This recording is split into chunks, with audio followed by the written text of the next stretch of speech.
Abrir a palavra do Senhor no Salmo 130. Salmo de número 130. Salmo de número 130. Diz assim a palavra do nosso Deus: Das profundezas clamo a ti, Senhor. Escuta, Senhor, a minha voz. Estejam abertos os teus ouvidos às minhas súplicas. Se observares, Senhor, iniquidades, quem, Senhor, subsistirá? Contigo, porém, está o perdão para aqueles que te temem. Aguardo o Senhor, a minha alma o aguarda. Eu espero na tua palavra. A minha alma anseia pelo Senhor, mais do que os guardas pelo romper da manhã. Mais do que os guardas pelo romper da manhã. Espere Israel no Senhor, pois no Senhor há misericórdia, nele há copiosa redenção. É Ele quem redime a Israel de todas as suas iniquidades.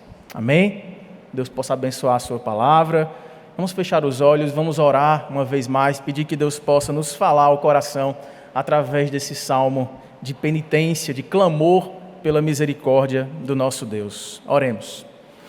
Maravilhoso Deus, bendito Pai, somos gratos por estarmos na Tua presença, podendo cantar sobre a Tua graça, e agora ouvirmos a ministração da Tua graça na Tua palavra que a nós foi revelada. Ó Deus, fala-nos através desse texto, instrui o nosso coração, nos encoraja a que nos aproximemos do Senhor, com ternos afetos de misericórdia, sermos alcançados pelos Teus braços de amor. Oramos assim com gratidão, em nome e para a glória de Jesus. Amém e amém. Meus irmãos, esse aqui é um dos 7 salmos de penitência do Saltério. São salmos em que há quase que um desespero daquela pessoa que está ali impenitente, sentindo-se aprisionada a algum pecado, e ela grita de desespero, de tristeza, um clamor de angústia, mas também de misericórdia para aquele que pode perdoar. Quando esse salmo aqui era cantado, ele é colocado nessa parte do Saltério, no 4º livro, na 4ª divisão dos salmos, em que do Salmo 120 até o Salmo 134, nós temos uma sequência daqueles que são chamados salmos de degraus, ou salmos de romagem, que eram muito cantados no período das festividades de Israel, em que os povos judeus, onde eles estavam, eles saíam de suas terras e iam até Jerusalém, e iam até os pés do Monte Sião para ali adorarem a Deus. E nesse percurso, nessas viagens, junto à sua família, eles iam cantando, eles iam louvando a Deus. E ao que parece, esse salmo servia como uma preparação para esse momento de adoração. Assim como nós acabamos de fazer aqui, com um momento de contrição e confissão, confessando os nossos pecados, pedindo perdão ao Senhor, preparando o nosso coração para adorar a Deus e ouvirmos a ministração da sua palavra. As famílias israelitas assim o faziam, até que chegassem aos pés do monte e prestassem então o seu culto solene diante do Senhor. Esse salmo então, ele traz essas imagens de um percurso de perdão. Alguém que primeiro se sente ali quase que afogando num mar de culpa e que é resgatado para ver o brilho do sol a anunciar a tão grande misericórdia do Senhor que perdoa. Então a primeira imagem que nós temos aqui, logo nos versos 1 e 2, é de um abismo, como se fosse um mar, em que a pessoa se coloca numa posição ali, depois de onde quebram as ondas, e não há pé, não há alcance, e ela começa a se ver em apuros. Alguém que se sente ali preso e incapaz de encontrar uma saída para o seu estado de espírito quebrantado, para o seu estado de contrição por causa da sua culpa. Veja os versos 1 e 2, essa imagem muito clara em nossas mentes. Diz que das profundezas, ou seja, de um abismo, de um lugar fundo, eu grito a ti, Senhor, eu clamo a ti. E eu peço que o Senhor escute a minha voz, apesar de estar no lugar escuro, no lugar baixo, no lugar fundo. Eu espero que o Senhor me escute e que estejam alertas os teus ouvidos às minhas súplicas. Aqui, irmãos, o salmista se coloca no lugar de alguém que de fato se vê muito distante de Deus. A imagem é que ele considera que esse Deus está no lugar mais alto e que ele não está nem na superfície para de lá clamar às alturas. Lembra o Salmo 121, quando o salmista ali está também no estado de espírito perturbado e ele eleva os olhos para os montes e pergunta: de onde me virá o socorro? E a resposta é: o meu socorro vem do Senhor que fez os céus. Então ele já tem esse olhar altivo, o Senhor está nas maiores alturas. Só que agora parece que o salmista desce a uma região mais baixa. Não apenas ele se basta imaginar que Deus está muito mais elevado, acima da superfície normal e cotidiana da nossa estrada da vida humana, mas ele se coloca agora numa região mais baixa, uma região dos mortos. E de lá ele espera que o grito de desespero encontre alguém que lhe estenda a mão e lhe tire desse abismo, desse mar de sofrimento. Quando ele faz isso, ele usa esse verbo aí: eu grito ao Senhor, é um tempo contínuo. Então ele gritou e ele continua gritando por misericórdia ao nosso Deus. É um clamor de contínuo. E é interessante que ele usa aqui expressões já usadas por um rei de Israel. Nós não sabemos aqui quem é o compositor dessa canção. Não sabemos quem foi o autor deste salmo, não está indicado aqui no texto, mas ele usa expressões similares a Salomão. Volte, por favor, lá para 2 Crônicas, capítulo de número 6, e você perceberá essa oração quase que repetida aqui nessa passagem da consagração do templo de Israel, que viria a ser construído pelo rei Davi, que foi planejado por Davi e estava sendo construído por Salomão. 2 Crônicas, capítulo 6, versículo de número 40.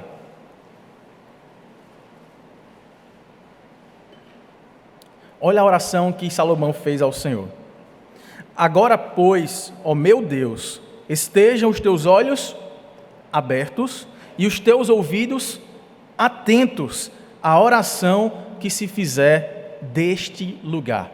Na consagração daquele tempo, Salomão tinha consciência de que as pessoas que ali estariam buscando a Deus eram indignas em si mesmas de se dirigirem ao Senhor, de orarem, de louvarem a Deus, e por isso precisavam clamar ao Senhor para que com misericórdia elas fossem aceitas em sua presença. E olha a resposta que esse Deus dá no capítulo seguinte, capítulo 7, no texto bem conhecido aí, versículo 14. Vamos ler juntos esse texto tão conhecido, 2 Crônicas 7,14? Se o meu povo, que se chama pelo meu nome, se humilhar e orar e me buscar e se converter dos seus maus caminhos, então eu ouvirei dos céus, perdoarei os seus pecados e sararei a sua terra. Está aqui, irmãos, a receita daqueles que em desespero esperam ser ouvidos e alcançados, resgatados por um Deus justo, santo, mas também um Deus compassivo e que ama pecadores. É ser humilde, é se humilhar diante do Senhor, clamar com fé, na certeza de que seremos atendidos. Então esse clamor aqui não era uma oração única apenas de consagração ao templo. Parece que ela foi repetida ao longo da história e serviu de modelo para que os israelenses, ao se aproximarem da presença simbolizada pelo Monte Sião, a presença do Deus, onde o Shekinah, a glória se manifestou por diversas vezes na história do povo da escolha do Senhor, esse povo, ao se aproximar aos pés do monte, precisava identificar esse momento como um momento de santidade, de arrependimento de pecados, de humilhação, de baixarem os seus narizes orgulhosos e de encontrarem não luz própria, mas buscarem a luz daquele que ilumina a todo homem e que de lá pode proceder para nós todo o perdão de que necessitamos. Quando o Senhor então traz essa imagem de um abismo, de um mar revolto em que nós não encontramos apoio e estamos prestes a submergir, Ele nos diz: devemos clamar ao Senhor. Só quem já passou por uma experiência de quase afogamento sabe o desespero que isso causa em nós. Quando nós éramos mais novinhos, né, na nossa adolescência, nós veraneávamos na Baía da Traição. É uma cidade bem conhecida de muitos irmãos aqui, mas para quem vem de fora, é uma praia extremamente perigosa. Não à toa tem esse nome, né? Eu sei que historicamente tem outras explicações também, mas a gente aplica para afogamentos, porque, irmãos, como aquela praia é revolta. Muitos surfistas vão lá fazer treinamentos para os campeonatos de surf e tudo mais.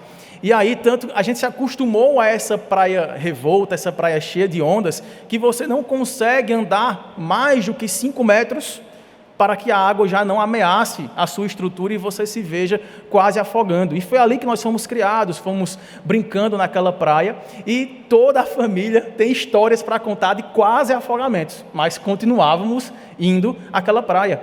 E quando nós estamos nessa situação de quase afogamento, a gente não consegue pensar em outra coisa a não ser: Deus, manda alguém me tirar daqui. Ou pelo menos manda uma onda maior do que a que me trouxe mais para o fundo para me jogar para fora. Essa sensação de desespero, de fato, nos faz nos sentir completamente incapazes de fazermos qualquer coisa. Há pessoas até que, mesmo tendo experiência, mesmo sabendo nadar, não conseguem sair de uma situação de quase afogamento. Às vezes é tomado por cãibras, às vezes engole água, começa a passar mal, não consegue mais respirar, até que alguém possa chegar e oferecer um resgate. Essa é a imagem desse salmista. Alguém que se viu atolado, o peso do pecado, da culpa, o trouxe para quase perder a respiração. Ele está aqui quase que lutando mesmo contra a vida, ele reserva um último fôlego e grita sem parar, constantemente, para que o Senhor dos altos céus, de um lugar mais alto, de um lugar de firmeza no firmamento, possa esticar o seu braço de misericórdia, de compaixão, e arrancá-lo daquela região de morte. Por isso que Lutero, irmãos, refletindo sobre esse salmo aqui, disse que esse é um dos salmos paulinos. Anacronicamente falando, ele está dizendo, demonstrada aqui de forma tão vívida a incapacidade humana, de que o homem não é justo, não há ninguém que busque a Deus, ninguém que se faça jus à sua própria justiça. Esse homem é morto em delitos e pecados, a não ser que com um grito de desespero ele encontre um Deus compassivo que lhe dê a mão, ele faça arrancar da condição de morte e lhe dê vida juntamente com o seu filho, porque é pela graça que somos salvos. Não é pela nossa capacidade, pela nossa força, pela nossa experiência de nado, mas é simplesmente quando o Senhor, que não deveria, pela nossa própria essência pecaminosa, que repulsa Deus de nós, não deveria estender-nos a mão, mas Ele o faz através do sacrifício do seu próprio Filho. Foi dessa condição, irmãos, de completo desespero, que eu e você, quando cremos no Senhor Jesus, o Filho de Deus, fomos resgatados. Foi de lá que fomos tirados, de um mar de trevas, de perdição, de solidão e de desespero, quando finalmente cremos no Senhor Jesus e recebemos a sua ação graciosa que nos recuperou a vida, que nos colocou de volta na superfície, que nos deu um novo fôlego, a nova vida que Ele conquistou para nós na sua ressurreição. Essa é a imagem profeticamente trazida pelo salmista aqui, que nos remete a essa obra de redenção. Por isso que a segunda imagem que nós temos aí, nos versos 3 e 4, nós saímos agora do mar e entramos num tribunal. Um tribunal, porém, que ninguém consegue ficar de pé. Eu estou agora em uma superfície, eu estou com os pés firmados, mas eu entro em um lugar de julgamento, é um tribunal. E agora, por alguma razão, ninguém consegue ficar estável no plano da superfície desse tribunal. Essa é a segunda imagem, veja os versos 3 e 4. Diz o salmista: se observares, Senhor, as minhas iniquidades, as nossas iniquidades, quem, Senhor, subsistirá? Quem poderá permanecer de pé? Verso 4 diz: contigo, porém, está o perdão, para que te temam. Essa imagem agora daquele mar que não tinha chão, ela sai e ela agora é ilustrada em uma condição de um tribunal. Num tribunal, alguém pode se ver mais confortável do que numa situação de quase afogamento. Ela se vê agora pelo menos com os pés de uma superfície firme. Ela não tem águas em seu pescoço, mas por alguma razão o chão está tremendo e ela não consegue ficar de pé. Você imagina, né? Quem aqui é advogado e frequenta tribunais, você entrar numa audiência e não conseguir ficar de pé. Você tentar se segurar nas cadeiras no banco, mas o chão não para de tremer, o seu chão não para de mover você a uma posição de humilhação. Você não consegue sair do chão, não com seus pés plantados em retidão, mas você vê ali titubear-se, caindo, sendo prostrado diante de um juiz que conhece você. Você entra e você não tem recursos, você não tem movimentos a serem dados, você não tem nada para oferecer àquele juiz que possa deixar você estável. Você está sendo ali olhado por um olhar que tudo perscruta na sua vida, na sua alma. Ele sabe quem é você, ele sabe sua história. Você está vindo diante de mim defender que causa? A sua própria?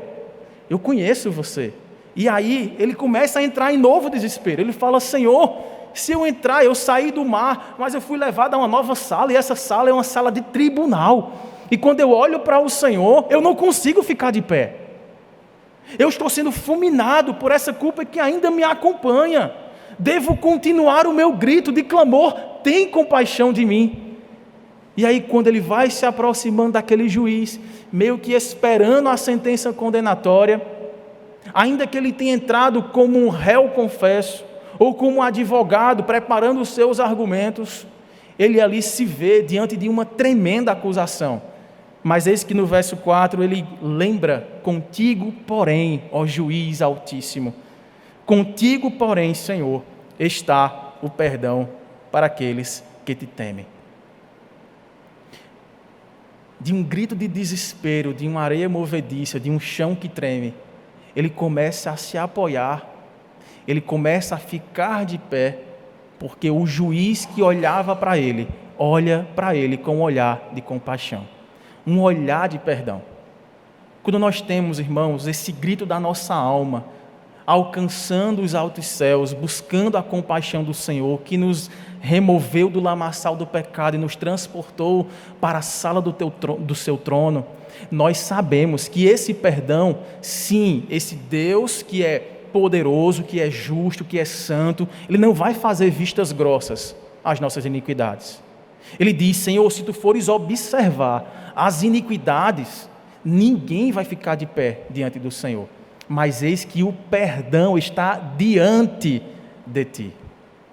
E aqui, com essa imagem, irmãos, o salmista começa a se estabilizar e começa a confiar que esse Deus, que é juiz, que tem sim o poder de registrar todos os nossos pecados e de listar a nossa culpa e torná-la ainda aumentada, é o Deus que também tem o poder de remover de nós a culpa e de rasgar o registro dos nossos pecados. Veja então essa imagem sendo contada pelo profeta Isaías, lá no capítulo 38. Veja que coisa magnífica o perdão que o Senhor nos faz alcançar. Isaías capítulo 38, versículo 17. O profeta, se colocando junto com o seu povo, um povo de pecado, um povo de rebeldia, diante de um Senhor que é justo, ele faz essa oração: eis que foi para minha paz que tive eu grande amargura. Tu, porém, amaste a minha alma e a livraste da cova, do buraco, do abismo, da corrupção, porque lançaste para trás de ti todos os meus pecados. É como se o juiz se levantasse do seu trono, da cadeira de julgamento, da sentença condenatória, pegasse o escrito dos nossos pecados, irmãos, e jogasse para trás de si, para não ter o alcance da sua vista, do seu julgamento, que fatalmente nos condenaria eternamente. Mas não mais do que isso, agora há uma resposta de Deus a essa oração. Se você ver, por exemplo, no capítulo 43, ainda de Isaías, lá no versículo de número 25. Isaías 43, versículo 25. Olha como esse Deus justo é compassivo, é longânimo, ouve o nosso clamor e age com misericórdia. Diz o Senhor: eu mesmo sou o que apago as tuas transgressões, por amor de mim, e dos teus pecados eu não me lembro. Veja no capítulo seguinte, capítulo 44, versículo 22. Vamos ler juntos esse versículo? Leiamos: desfaço as tuas transgressões como a névoa, e os teus pecados como a nuvem. Torna-te para mim, porque eu te remi. Você já imaginou ouvir isso do Deus Todo-Poderoso, Santíssimo, o justo juiz de toda a terra. Ele vai dizer: olha, eu tenho aqui a lista de todos os teus pecados. Se de fato eu observar as tuas iniquidades, tu ficarás prostrado e serás afogado em um mar de culpa e destruição, da morte não te levantarás. Mas eis que eu pego os teus pecados e os lanço para trás de mim. Eu rasgo o escrito da tua dívida e lanço os teus pecados em um mar, no mar do esquecimento, de onde você foi tirado. Seus pecados ficarão para trás, porque eles foram colocados para longe da minha presença, a fim de que eu não mais me lembre deles. Lembra aqui, irmãos, da imagem dos dois bodes da antiga aliança? Nós tínhamos o bode chamado bode emissário e o bode expiatório. Lembra que o bode expiatório, sobre ele, simbolicamente falando, o sacerdote colocava as mãos ali com o sangue do sacrifício sobre a sua cabeça, simbolizando que ali estava sendo derramado sobre aquele animal a culpa do arraial, os pecados do povo, e ele era sacrificado, ele era imolado ali, ele era morto em lugar do povo. Esse era o bode expiatório. Havia um segundo bode, chamado bode emissário. Esse bode emissário também havia esse simbolismo de colocar as mãos sobre ele, derramar, digamos assim, a culpa do povo sobre aquele animal, só que ele não era morto, ele era solto no deserto, e ele corria para fora do arraial. Simbolicamente falando, o povo, ao olhar aquele animal, levando sobre si as suas culpas, levava para longe da presença de Deus, para longe do lugar central do tabernáculo, que trazia ali a figura da presença gloriosa do Deus da aliança. E agora o povo via as suas iniquidades saindo da presença condenatória de Deus, indo para um lugar de esquecimento. Cristo Jesus traz para si essas duas imagens, sendo o antítipo, a confirmação, sendo o cumprimento desses dois movimentos de perdão. Primeiro, Deus arranca a condenação que cabia a nós, que nos traria a morte, que é uma separação eterna de Deus, e colocou sobre quem, meus irmãos? Sobre o seu próprio Filho. Porque Deus amou o mundo de tal maneira que deu o seu Filho para sacrifício vicário, substitutivo, para nos tirar o lugar da cruz e dar para Ele, para que nele nossa culpa fosse tirada e nele fosse esmagada, até que Ele derramasse cada gota do seu sangue para expiação dos nossos pecados. Mas não somente Ele fez isso, não apenas o pecado foi perdoado, ele foi arrancado, tirado da frente do Senhor, lançado para longe, para o esquecimento do Deus que, como disse aqui o profeta Isaías, eu mesmo desfaço as tuas transgressões como a névoa, e os teus pecados como a nuvem, e eu torno a te remir, portanto torna-te para mim. Venha, levante-se, você tem acesso não mais ao juiz que julgaria a sua causa e fatalmente te condenaria, mas aquele que é como um pai que deu o seu próprio filho para pagar a culpa do nosso pecado e nos fazer viver como desfeitos das nossas antigas transgressões e refeitos como uma nuvem de glória que está diante do Senhor, clamando por sua compaixão, por sua misericórdia. Nós não temos outra saída, irmãos, não temos outro recurso, outra receita. O que nós temos é clamar ao Senhor. Eu não sei quando você está hoje se sentindo diante de algum mar revolto, diante de uma situação em que você se vê sozinho, aprisionado, pressionado, talvez atolado por uma culpa, um pecado que você nem coragem de confessar tem, talvez algo que você guarda para si, que você não teve coragem de compartilhar com sua esposa ou com seu esposo, e você fica nutrindo esse sentimento de culpa, de prisão, de pressão sobre si mesmo, e isso tem adoecido a sua alma. Você jamais encontrará o braço que te reergue de dentro de você, é de fora para dentro, alguém que está fora do abismo, que está nas maiores alturas. Clame a Ele sem parar, ore sem cessar, Ele te ouvirá, Ele lançará sobre você seus olhos de amor, de compaixão, e te arrancará com braços de justiça, não fazendo vistas grossas ao seu pecado, à maldade que você imprimiu contra alguém que você amava, mas Ele tratou você, não de acordo com os seus pecados, mas com misericórdia, porque Ele tratou como o pecado fosse o seu próprio Filho. Cristo se fez pecado em nosso lugar, para que nele fôssemos feitos justiça de Deus. Não há outra luz, não há outra porta, não há outra penitência. O que nós temos, irmãos, é que clamar pela misericórdia de Deus.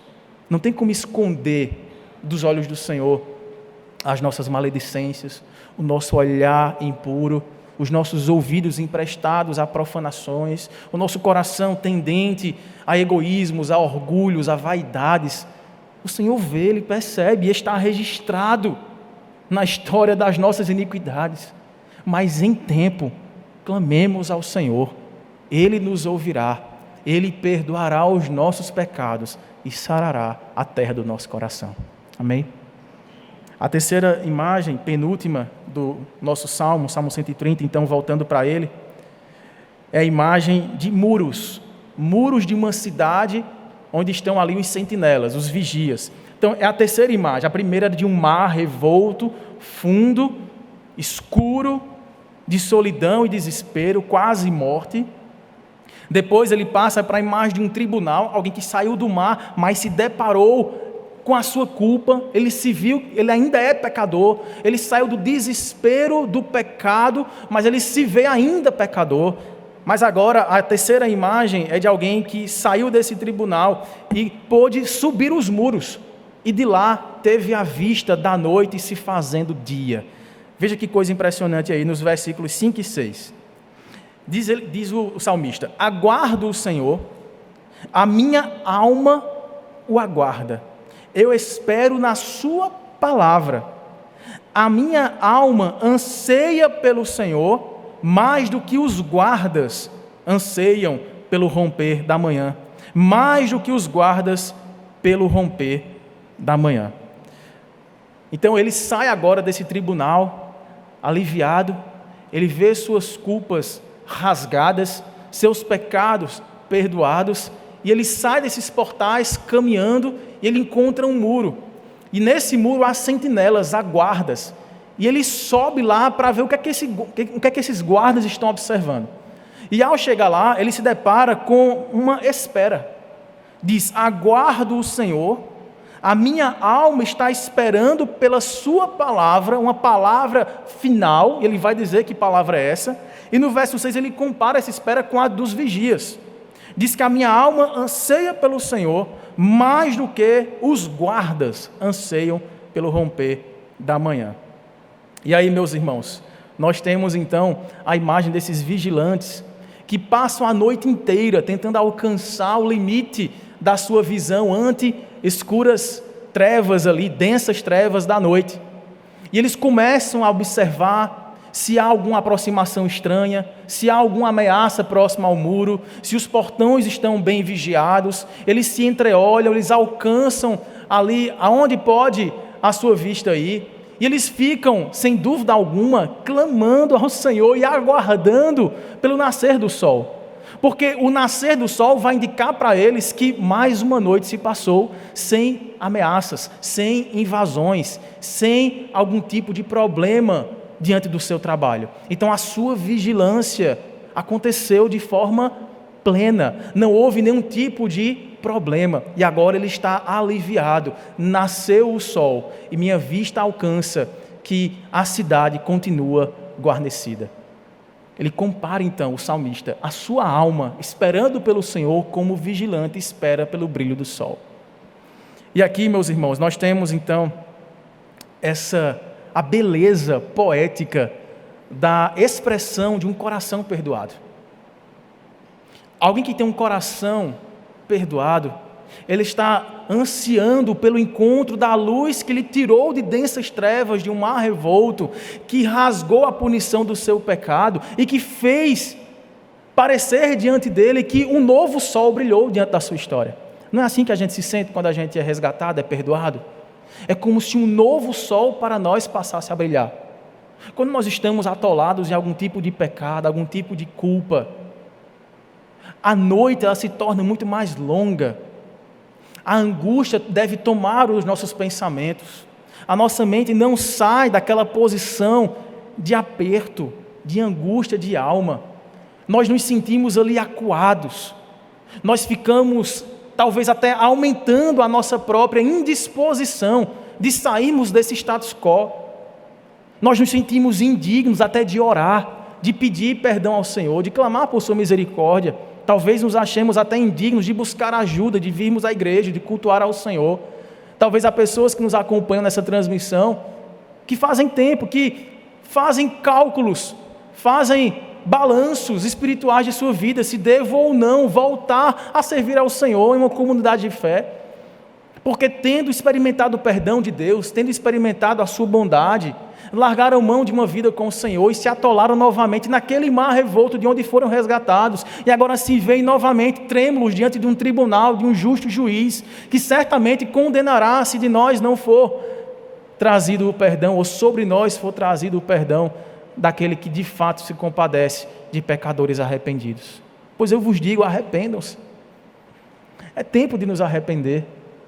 Porque de fato, como diz então outro profeta, o profeta Jeremias, no capítulo 3 de seu livro de lamentos, de tristeza, ele traz um grito de esperança ao dizer que no renovar da vida matinal, nos raios solares que nos lembram o nascer de um novo dia, há a renovação das misericórdias do Senhor, e elas são a causa de não sermos consumidos pela culpa, pelo peso do pecado, pelo peso das tentações, pelo peso do desânimo, pelo peso daquilo que nos faz não correr para o Senhor em desespero clamando por misericórdia, mas nos atolarmos em nossos próprios raciocínios, refreando o nosso impulso de correr e pedir perdão àquele que pode de fato nos transformar.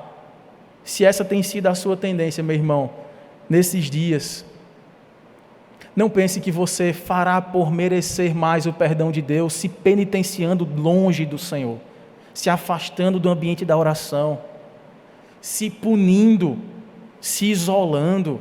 Não é assim que a gente resolve problema de pecado. É indo para perto daquele que nos ilumina. A luz que ilumina a todo homem é Cristo Jesus o Senhor, porque Ele nos fez povo dele, raça eleita, sacerdócio real, a fim de proclamarmos as virtudes daquele que nos chamou das trevas para a maravilhosa luz. É a luz do Senhor que nos trará essa libertação. Veja que o nome dela de fato é Jesus. Lá em Lucas capítulo 1, se você puder acompanhar o texto profético sobre o nascimento de Cristo, a encarnação do Verbo de Deus, lá no versículo 76 até o versículo 79, Lucas vai registrar essas palavras aí sobre o nosso Salvador. Lucas 1, 76, diz assim: Tu, menino, serás chamado profeta do Altíssimo, porque precederás o Senhor. Isso aqui é uma profecia sobre João Batista ao seu pai Zacarias, que tinha ficado mudo por desacreditar da profecia de que ele seria pai e que seu filho seria uma bênção, né?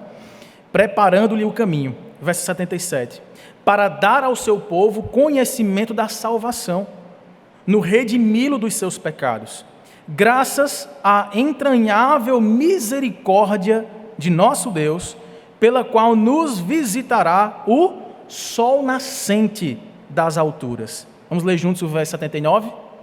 Para alumiar os que jazem nas trevas e na sombra da morte, e dirigir os nossos pés pelo caminho da paz.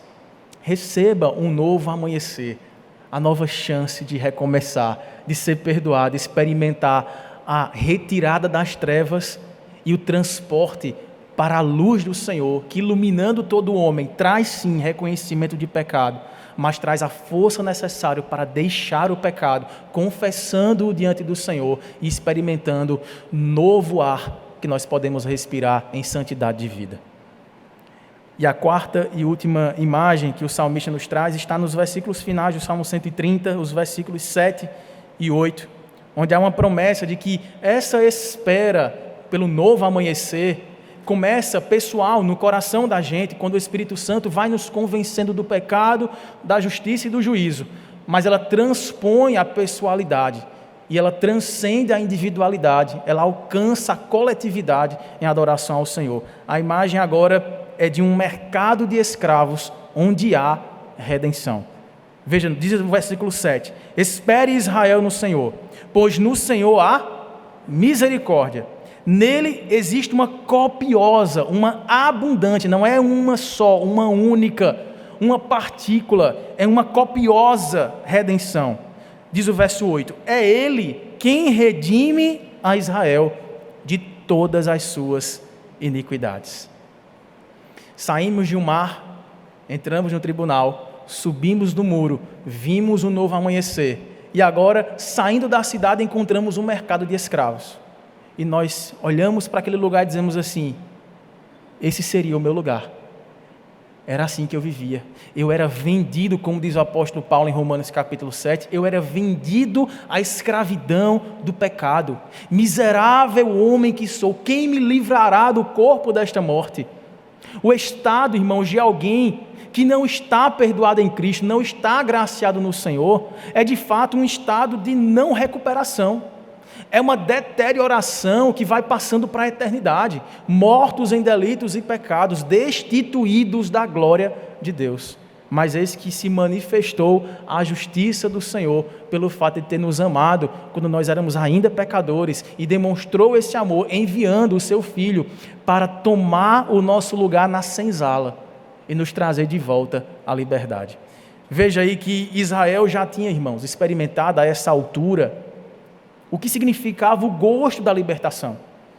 Israel era, ao longo da história, muitas vezes levado para lugares de cativeiro, de escravidão, de prisão. Foi assim no Egito.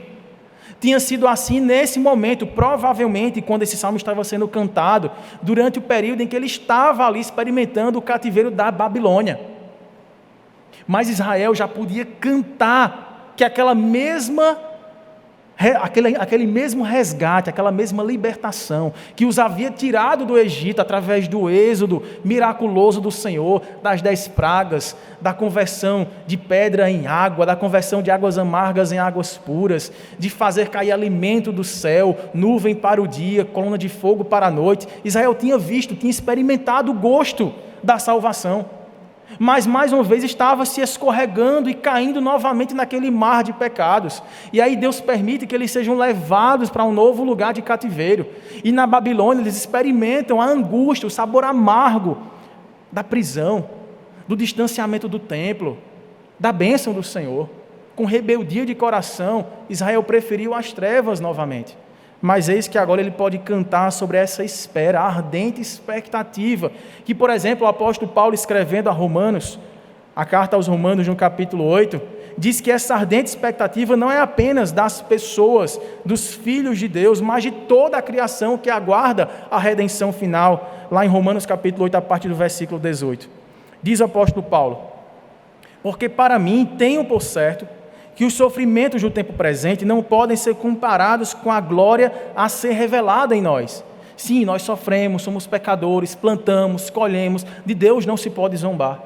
Mas eis que se Deus é misericordioso e prometeu uma redenção completa.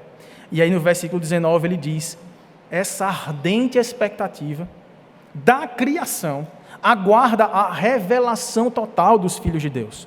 Pois a criação está sujeita, sim, à vaidade, não voluntariamente, mas por causa daquele que a sujeitou, na esperança de que a própria criação será redimida do cativeiro da corrupção para a liberdade da glória dos filhos de Deus. Porque sabemos que toda a criação, a um só tempo, geme, suporta angústias até agora. E não somente ela, mas também nós que temos as primícias do Espírito, igualmente gememos em nosso íntimo, aguardando a adoção de filhos, a redenção do nosso corpo. Porque na esperança fomos salvos. Ora, esperança que se vê não é esperança, pois o que alguém vê, como espera? Mas se esperamos o que não vemos, com paciência o aguardamos. Cristo garantiu para nós a vitória não apenas sobre os nossos inimigos, mas o resgate da nossa própria terra. Não apenas Deus nos deu vitória sobre os egípcios, sobre os babilônicos, sobre os assírios, sobre todos os povos que nos aprisionaram. Deus nos deu, simbolicamente falando, ao longo de toda essa história, a vitória sobre o principal inimigo da nossa alma, o pecado que tenazmente nos assedia todos os dias. Na cruz do Calvário, Cristo não apenas apagou os pecados, Ele arrancou do pecado o poder dominador da nossa alma. A presença do pecado ainda está aqui em nós, ainda somos pecadores, mas não pecamos como escravos do pecado. Diz esse mesmo texto em Romanos 8 e também no capítulo 6, que nós agora fomos convertidos em servos da justiça. Passamos a obedecer a Deus, passamos a ser capacitados por esse mesmo Espírito que nos traz essa ardente expectativa da completude de tão grande salvação. Não é fácil, irmãos, convivermos com a presença do pecado. De fato, não existe mais uma dominação escravocrata aqui do pecado no nosso coração, mas a presença dele ainda nos prejudica. E nós ansiamos ardentemente, ainda que com dores, gemendo como dores de parto, o amanhecer, o novo brilho do sol, que nos trará o sol da justiça raiando sobre nós, e quando o vermos face a face, não apenas esse poder dominador terá passado completamente, mas a própria presença do pecado será desfeita como a névoa e como a nuvem, e nós estaremos entre as nuvens em poder e glória para reinar em toda santidade pelos séculos dos séculos. Essa deve ser a minha expectativa. Essa é a expectativa de toda a criação. Nós gememos e suportamos angústias até agora.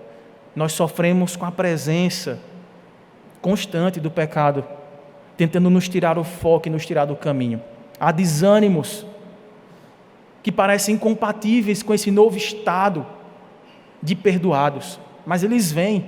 O Senhor disse que no mundo passaríamos sim por aflições, mas que sobre qualquer desânimo, sobre qualquer cansaço de lidar ainda com a presença do pecado, nós temos um Deus que nos ama e nos amou quando nós éramos ainda pecadores separados da sua graça, que dirá agora que fomos agraciados com a presença do seu Santo Espírito, que tem nos convertido à sua perfeita imagem dia após dia.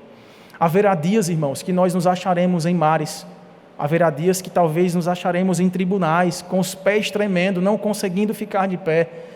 Haverá dias em que nos levantaremos, olharemos por cima do muro, e poderemos ver sinais de que o sol vai raiar, mas o que nunca poderá deixar de estar diante de nós é o lugar onde pertencíamos. Estávamos ali na senzala como escravos, perdidos, uma eternidade toda, sem nenhuma expectativa de redenção, mas fomos arrancados de lá e agora temos o prêmio da soberana vocação.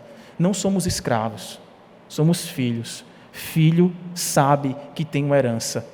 Pode demorar, pode ser mais curto, mas sabemos que é certa a nossa herança, imaculada, não roubada, não corroída pelo tempo, mas guardada e reservada a todos quantos com paciência esperam pelo raiar do Senhor. Vamos orar para que Deus nos apaciente o coração, nos agracie a alma e nos faça esperar não com desespero, como se estivéssemos morrendo afogados, mas respirando com alegria na ardente expectativa da plena restauração que nos foi prometida. Ore ao Senhor. Ó Deus, maravilhoso Pai, quantos de nós têm estado cansados da jornada e quase que faltando o fôlego de dar um passo a mais diante da luta contra pecados, contra vícios, contra situações de frustração, de tristeza profunda da alma. Ó Deus, Tu és o médico dos médicos, Tu és aquele que considera o nosso sofrimento. Tua palavra diz que Cristo, Ele sofreu como um homem de dores, que sabe o que é padecer, sabe o que é trevas, sabe o que é pecado, porque Ele se fez pecado em nosso lugar, sendo impecável, venceu o pecado por nós, para nos trazer libertação e nova vida. Mas quantas vezes, ó Pai, temos entendido a nossa história de forma tão inconstante, mesmo que perdoados, temos cedido espaço para pecados, para situações de distanciamento, esfriamento espiritual.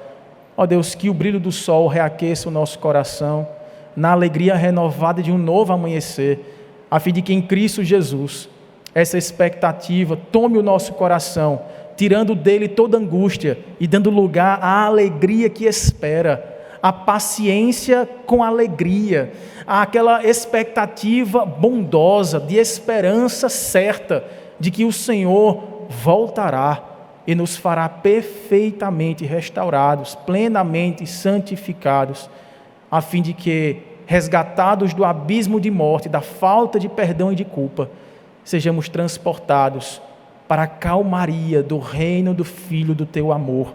Nos faz perseverar até o fim, a fim de que encontremos de fato, Senhor, a coroa da vida.